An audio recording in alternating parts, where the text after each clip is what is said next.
York City. This week's edition of The Rundown is in honor of the fact that the Exhibitionism exhibition has come from London to New York.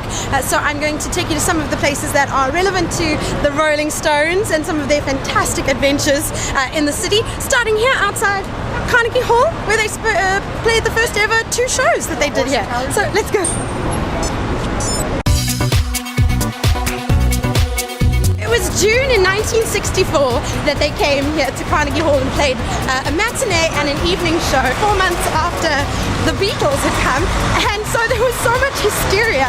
If you read the reports of the Times, they were full of young girls who were screaming so much that they couldn't even do the second show. Well, they did do it, but they almost didn't do it. Their first trip to New York coincided with the release of their debut album just a few days after here in the US.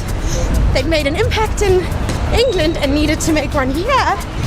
And this was still when Bill Wyman and Brian Jones were part of the band.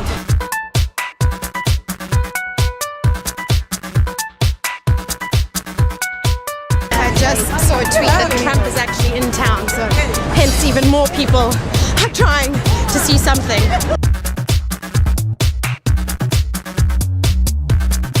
Second stop, the St. Regis. This is where the band came to celebrate Mick Jagger's 29th birthday on the rooftop. 500 guests came, including Stevie Wonder, Zaza Gabor, Bob Dylan, anyone who was anyone. The New York Times did a write-up about it, and they... Hello! Hi! The New York Times did a write-up about it, and they called the event a Fellini-esque finale to the band's tour. At the time, they were promoting Exile on Main Street, 1972. I'm not going to stop by it, but just down that way is Rockefeller Plaza, where SNL gets taped, and another episode of the Rolling Stones in New York City features their appearance there. When Mick Jagger did a skit, but then Keith Richards didn't because he was too inebriated. It's now home to the Stephen Colbert's Late Show, but back in the day it was Ed Sullivan's show, and it's still called the Ed Sullivan Theatre. Rolling Stones played many performances here, but their first time in October 1964, when they performed a cover of Chuck Berry's Around and Around, was filled with shrieking girls screaming so much that you can basically hear it in the whole song. Like it's a part of the soundtrack. And Ed Sullivan told them that he didn't want them to come back because they were so unruly, or the crowds that they created were so unruly. So when they did perform again in 1965, one of their first original songs, things are a lot more quieter.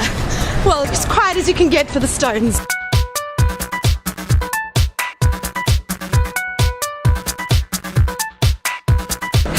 It's great to watch a show in there. I used to watch David Letterman go and watch some bands perform. Hard to believe it, but this whole block, it used to be the Astor Hotel back in the day. It's now Astor Plaza, One Astor Plaza, but also home to Viacom, where MTV and VH1 are. But it used to be the Astor Hotel, very famous social institution back in the day. It closed in the late 60s. Are you laughing? He's laughing at me.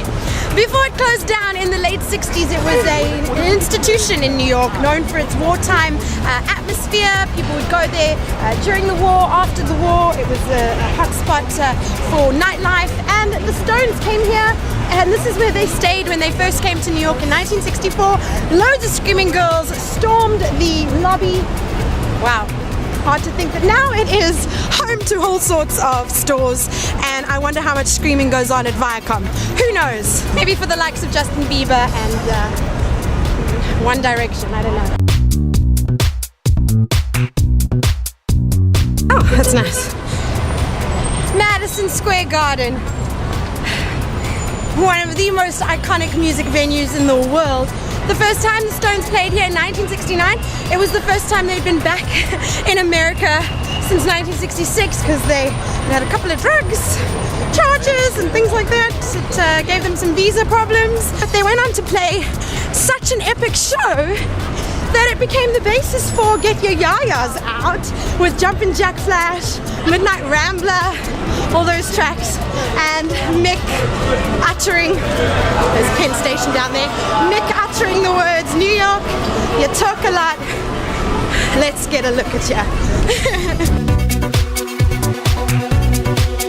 Hi, what happened to the big licks? Somebody in the neighborhood complained to the mayor's office. Oh, there were. These two. There's one right around the corner. Okay. You'll see the one with the American flag on it. Thank you. Okay, so this is the last stop, Exhibitionism, is where you will get to see a really amazingly comprehensive look back at the Stones. Oh, there it is. Okay, this is what I meant. See? Inside there, you will see everything that you've ever wanted to see about the Stones. The Fender guitars, the fashion, a recreation of the apartment that Mick and Keith and the band shared back in the day in London, in England, and it was a one-bedroom smelly apartment full of records and cigarette butts. You'll see all of that in there. So you've just stepped out of this, right? It's a wonderful exhibition. We had a lot of fun. It was great to see all the costumes and the performances, some of which either one of us were at. Oh wow, you were there! Yeah, I only saw them in 2012. But what was your favorite part? The mixing board. Oh, that was amazing. Yes. The mixing board was great. You play producer. And that studio setup is incredible. Thank you so much. So go check out the exhibition, and also like my rundown videos, The Rundown. I give you The Rundown every week. There's a new video, so check it out. Thanks, bye.